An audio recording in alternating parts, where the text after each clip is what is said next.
जय हिंद किसान भाइयों मैं पीआर मीना आप लोगों का दोस्त आप लोगों का स्वागत करता हूं आप लोगों के अपने यूट्यूब चैनल के ऊपर।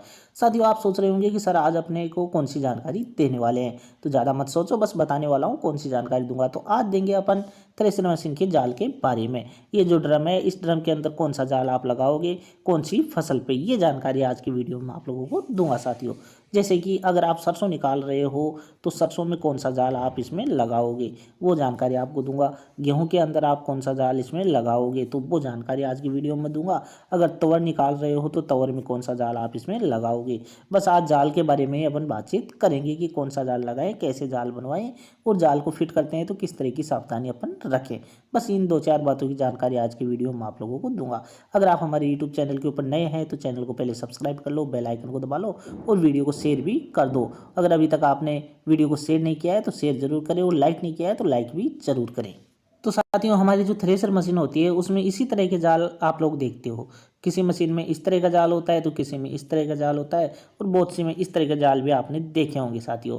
सभी प्रकार की थ्रेशरों में जाल होना बहुत ही ज़रूरी है, क्योंकि ये एक तरीके से देखा जाए तो मशीन का जो मेन काम है वो जाल ही करता है। जैसे कि आप इस तरह का जाल भी मशीनों में देखते हो, जो टोकरी मॉडल मशीनें आती है उनमें इस तरह का जाल आपको यहाँ पे देखने को मिलता है। लंबी साइज का जाल आप यहाँ पे देख सकते हैं। तो साथियों आज अपन बात कर लें कि आपको कौन सी फसल पे कौन सा जाल लगाना है।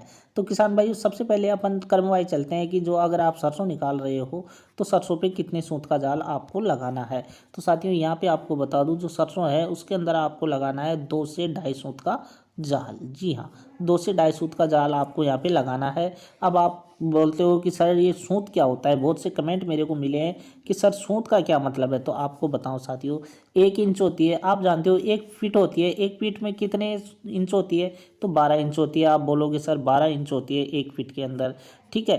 तो जहाँ 12 इंच होती है तो 1 इंच में कितने सूत होते हैं, इस तरीके से आप समझा करो। ये मान लीजिए अपन ने 1 इंच की बात कर ली तो 1 इंच में 8 सूत होते हैं साथियों। कितने होते हैं, 8 सूत होते हैं। अब आप लगा सकते हो कि 2 से 2.5 सूत का मतलब क्या होता है।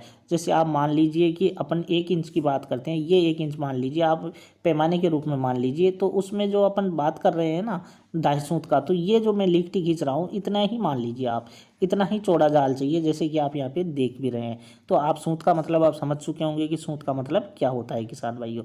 अब करना क्या है, आपको इतनी सूत का जाल बनाना है, किसके लिए, सरसों के लिए। कितना, 2.5 सूत का। जी हाँ किसान भाइयों, तो आप यहाँ पे समझ लीजिए पहले हिसाब से। अगर आप गेहूं निकाल रहे हो ना, गेहूं, तो गेहूं के लिए आपको बनवाना है 3 से लेके 3.5 सूत तक का। 3 से 3.5 सूत तक का जाल एकदम फर्स्ट क्लास है। अगर आप तवर निकाल रहे हो तो तवर के लिए भी आपको 2.5 से 3 सूत का जाल ही बनवाना है किसान भाइयों। और अगर आप सोयाबीन निकालते हो, अभी सोयाबीन का खैर सीजन तो नहीं है लेकिन बता देता हूँ, 4 से 5 सूत का जाल आपको बनाना है किसान भाइयों। अगर थ्रेशर मशीन की सेटिंग से संबंधित आपको किसी भी प्रकार की कोई भी जानकारी चाहिए तो स्क्रीन पे जो नंबर दिए गए हैं इन पे आप कॉल करके अपनी थ्रेशर मशीन की सेटिंग करवा सकते हैं, और वो भी अपने खेत में करवा सकते हैं साथियों, मात्र एक फ़ोन कॉल के माध्यम से। जो हमारी नॉर्मल फीस है वो आपको देनी होगी किसान भाइयों। तो फीस इसलिए बोल रहा हूँ क्योंकि बहुत से किसान भाई ऐसे ही कॉल करते हैं मज़े लेने के लिए, तो हमें बार बार दिक्कत हो जाती है। तो इसलिए हमने सोचा है कि अब फीस लिया करेंगे किसान भाइयों से, नाम मात्र की होगी, बाकी और कोई ज़्यादा फीस नहीं होगी किसान भाइयों। तो किसान भाइयों इस तरीके से आपको जाल बनाना है। साथियों यहाँ पे अपन बात कर लेते हैं कि मशीनों में किस किस साइज के जाल अभी लग रहे हैं। तो साथियों अभी वर्तमान में जो 30 का जाल भी चल रहा है, 31.5 का जाल भी अभी चल रहा है, 31 का भी चल रहा है, 32 का भी चल रहा है, 34 का भी चल रहा है, 36 का भी चल रहा है, और 38 के जाल भी अभी वर्तमान में बनाए जा रहे हैं।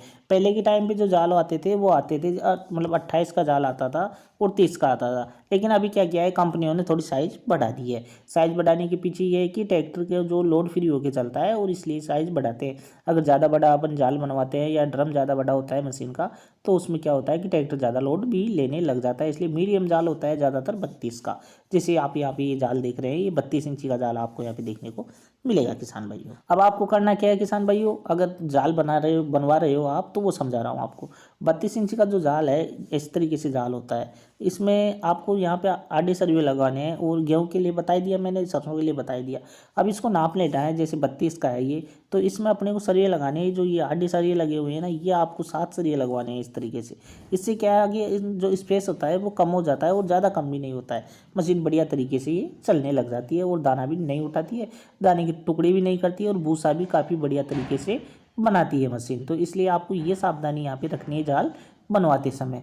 ठीक है किसान भाइयों, अगर जाल आप ज़्यादा बड़ा बनवा दोगे तो क्या क्या दिक्कतें हो जाएगी। जैसे मान लीजिए यहाँ पे मैं आपको बता रहा हूँ सरसों का जाल 2.5 सूत का होना चाहिए, 2 से 2.5 के बीच में बता रहा हूँ आपको।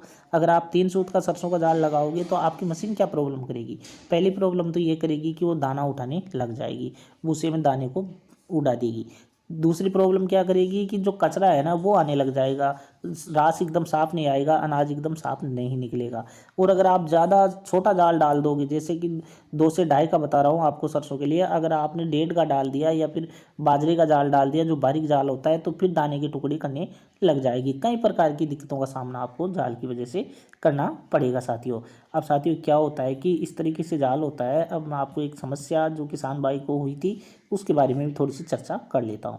ये जो किसान भाई है ये यहाँ पे मशीन में जाल डाल रहे हैं, लेकिन ये जाल अंदर की तरफ जा नहीं रहा है। अब क्यों नहीं जा रहा है, क्योंकि जो नया जाल बनवाते हैं किसान भाई उनमें क्या हो जाता है, मिस्त्री बना के दे देते हैं। अब कई जगह तो यहाँ पे बेल्डिंग वगैरह रह जाते हैं तो उनकी दाती जो किनारे होते हैं वो यहाँ पे टच हो जाते हैं तो अंदर जाने नहीं देते हैं। कई बार क्या होता है जाल के अंदर ही बैंड हो जाता है, तो आप उस बैंड को निकाल के इसके अंदर डाल सकते हैं।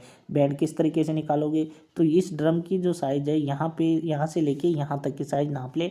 वो जो अपना जाल होता है जिसमें आपको करना क्या है, इस तरीके से 1 मिनट होल्ड रखिए आप, हाँ यहाँ पे इस तरीके से आपको इस जाल को नाप लेना है। जैसे ड्रम को नापा था आपने इस तरीके से, तो इसी तरीके से जाल को नाप लेना है। और ये इस किनारे पे भी टच करना है आपको, इस पे भी करना है और बीच में भी करना है, और इस साइड भी आपको इस पे और बीच पे और यहाँ पे टच करके इसको नाप सकते हैं। अगर चारों कोने एकसार है तो ठीक है, अगर चारों कोने एक लेवल पे नहीं है तो आपको इन कोनों को एक लेवल पे करके जाल को आप यहाँ पे डाल सकते हैं।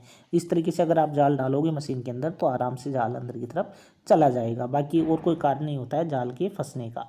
अगर थ्रेसर मशीन की सेटिंग से संबंधित किसी भी प्रकार की आपको कोई भी दिक्कत हो तो बेझिझक होकर आप हमारे नंबरों पे कॉल कर सकते हैं। हमारी जो नाम मात्र की फीस है वो आपको देनी होगी, बाकी आपकी मशीन एकदम फर्स्ट क्लास हो जाएगी, वो भी खेत के अंदर किसान भाइयों।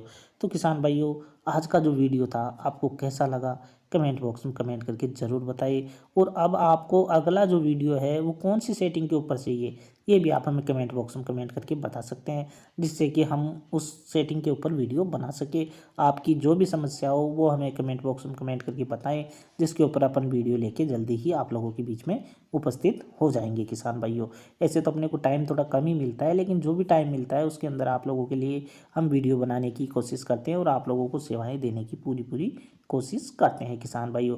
नंबर आपको हमारी स्क्रीन पे दिख ही रहे हैं, इन नंबरों पे आप बेझिझक होकर कॉल कर सकते हैं और अपनी मशीन का वीडियो बनवा सकते हैं। एक और जानकारी आपको शेयर कर देता हूं, क्योंकि वो मैं दिमाग से निकल गई थी, अभी मेरे को मालूम चल गई है, तो अभी मैं बता देता हूं आपको लगे हाथ, जिससे कि आपको कुछ जानकारी मिल सके।